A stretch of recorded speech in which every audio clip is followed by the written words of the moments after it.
Welcome to News Now on TV360. I am Thelma Okoro. Nigeria President Muhammad Buhari is expected to present the 2017 budget to Nigerian lawmakers next week, Wednesday, December 14th. A letter from the president was read out during plenary on Tuesday. His letter comes almost a week after the Minister of Budget and National Planning, Udoma, revealed that the Federal Executive Council had approved the 2017 budget proposal.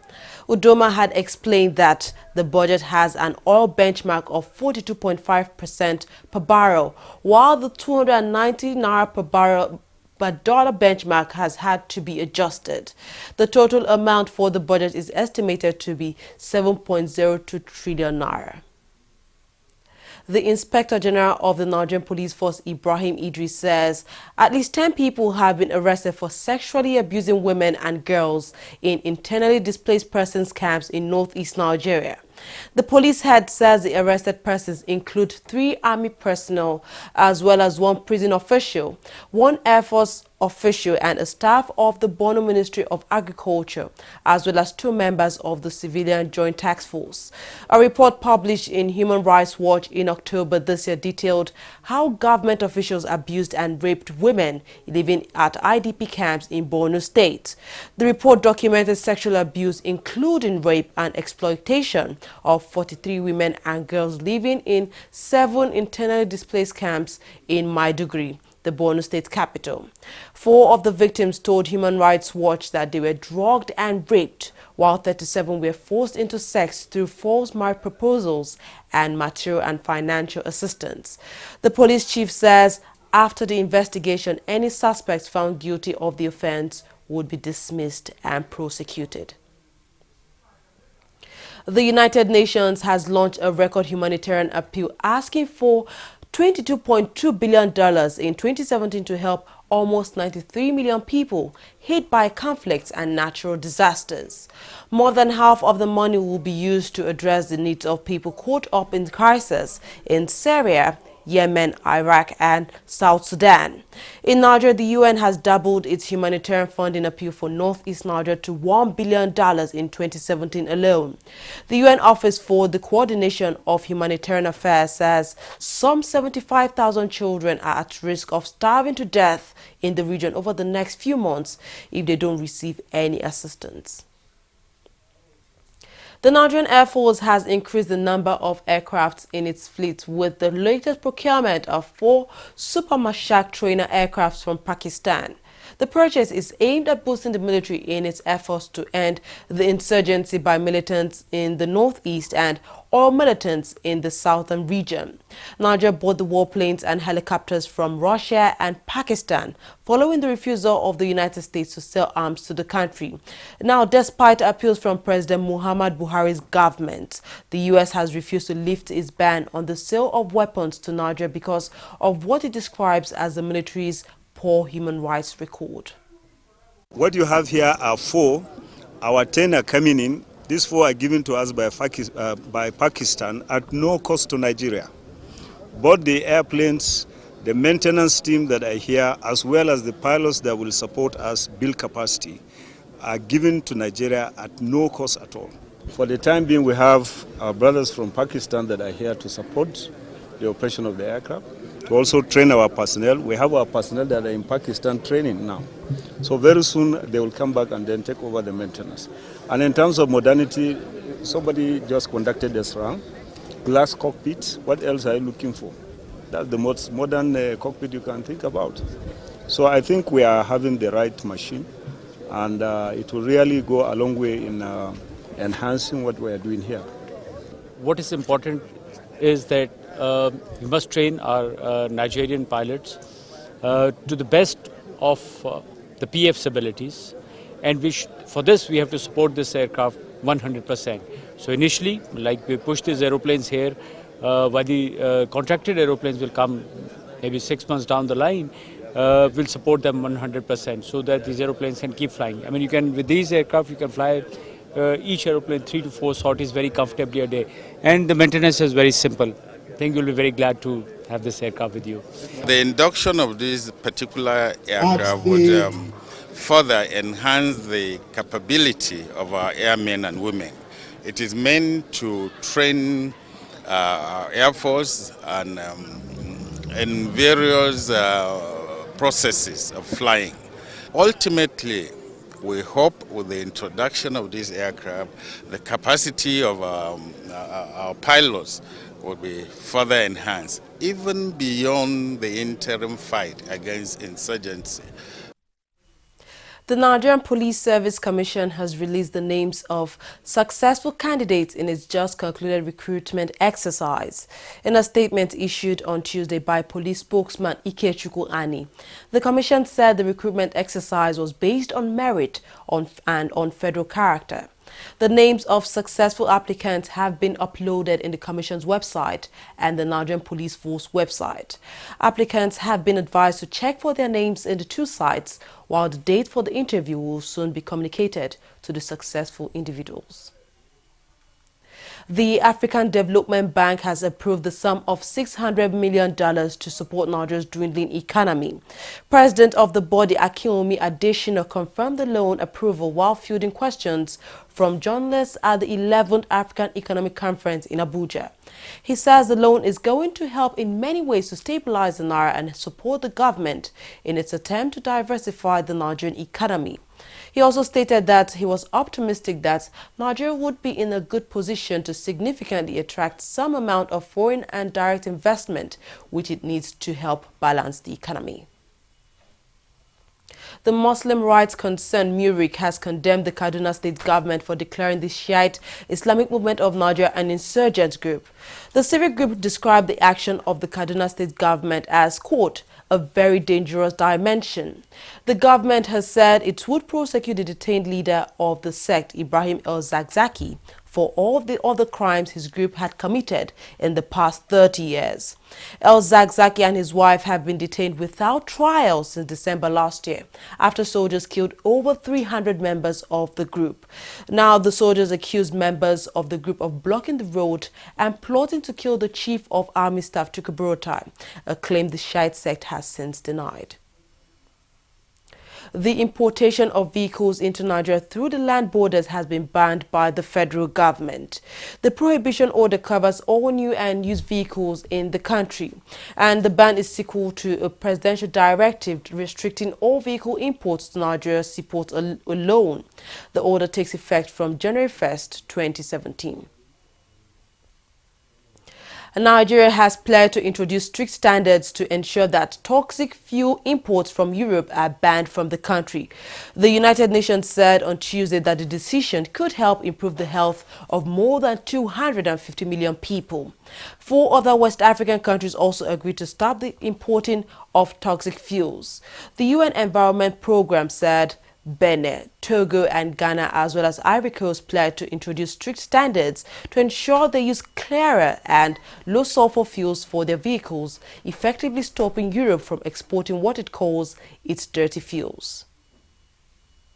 Open Forum on Agricultural Biotechnology, OFAB, says Nigeria is important to unify agricultural biotechnology activities in the country. The country coordinator of the body, Rose Gidado, made this demand at a meeting held in Abuja, the nation's capital. She says the perception of Nigerians on modern technology has been changed following the hosting of OFAB, a National Biotechnology Development Agency in the country. We are looking at it that this technology will be very helpful. There's hunger in Nigeria. Insurgency is there. Insurgency is it's a major problem. People have left their homes. They're just there in the bush. They've run away from farming. They cannot farm because they're afraid. So how do we produce food? But with this technology, we can do it. We can really contribute to food, crops productivity, and so on and so forth. The Consumers Protection Council, CPC, will now address all consumer complaints in Nigeria's electricity sector. Director General of the agency revealed this at a town hall meeting with electricity consumers and operators in Abuja, the nation's capital. Based on the complaints that we have received,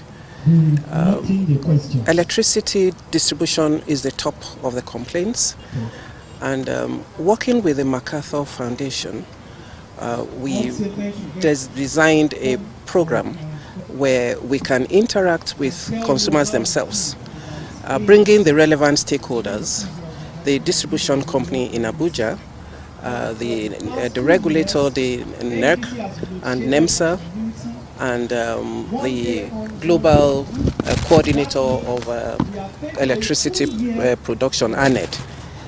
The essence is that a dialogue on this may move us closer to a resolution of the complaints that the consumers have. This is the first of its kind, and we intend to replicate it in several cities. The end result is to determine that it's not just a one-side blame issue. Consumers also have concerns about the supply. The distributors also have complaints about consumers' behavior. So it's important that we bring all of them together and then we find a resolution to, we're closer at least to finding some resolution of issues that concerns electricity. The 2016 edition of the Abuja Carnival has kicked off in Abuja. Now, the theme of this year's edition is the creative industry pivot to economic growth.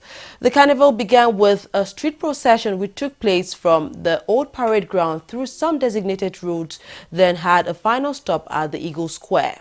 Hundreds of Nigerians, both those residing in Abuja and contingents from across other states, were present to witness the celebration. The Abuja Carnival is a yearly program held in the capital of Nigeria from the end of November to the start of December, and it features road shows, music, cultural dances, masquerades, durbar, and lots more, with participants from all the states of Nigeria as well as tourists from around the world. I'm convinced that the Abuja Carnival has and is still providing a credible platform for national unity, for peaceful coexistence, and of course understanding the peoples and the ethnicity and cultural diversity of our beautiful nation. At this period of quest for authentic and homegrown approach to national security, peace and harmony, the lessons of the cultural carnival cannot be ignored. This is in line with the UNESCO dictum that says, since wars begin in the hearts of men, it is also in the hearts of men that defenses of peace would begin. With contingents from the 36 states of the Federation, drawn from the 6 geopolitical zones, the carnival is truly a tool for enduring peace, national unity, and harmony. The Abuja Carnival seeks to leverage on these creative potentials of Nigerians positively by creating an enabling environment within our diverse culture and the resultant creativity to boost the Nigerian economy. Additionally, this annual fiesta has become an important platform for the promotion of culture and tourism in Nigeria, as well as a catalyst for achieving unity, peace, and economic prosperity. This year's carnival is indeed a celebration of life and a pivotal opportunity for actualizing of commitments to promote Nigeria's opulent cultural patrimony. One of the main objectives of this carnival is to sensitize and mobilize the Nigerian creative sector and Nigerians in general to the opportunities that abound in the sector, while at the same time recognizing the central role of the creative industry in the development of a competitive and sustainable creative economy.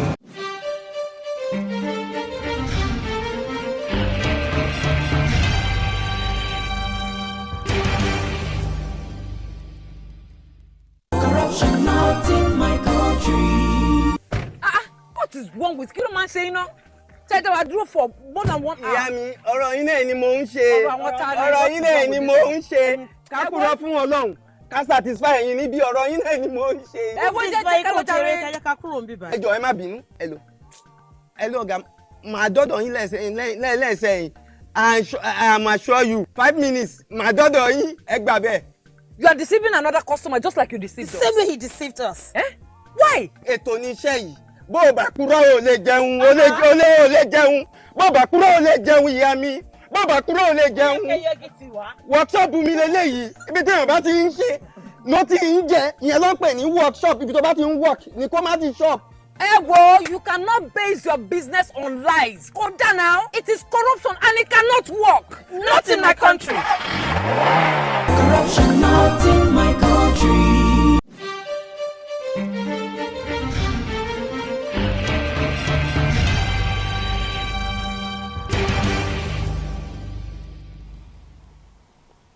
The Naira took a fall again on Monday as it slid to 485 against the US dollar and 600 against the British pound at the parallel market. At the official side of the market, the Naira depreciated from 305 to 315 per dollar, while the pound went as far as 401 for a Naira. This was coming at a time when the Central Bank of Nigeria is making special forex auction for oil exporters in the country. With the oil prices on the rise at the global market and Nigeria's oil template at 285 per dollar, the interbank market is seen as incapable of meeting the needs of oil exporters who need forex, not the markets at 285 per dollar, not the market's 315 per dollar. This has compelled the CBN auction, which is expected to trade dollars below 300 Naira. Oil prices slipped on Tuesday as crude output rose in virtually every major export region despite plans by OPEC and Russia to cut production.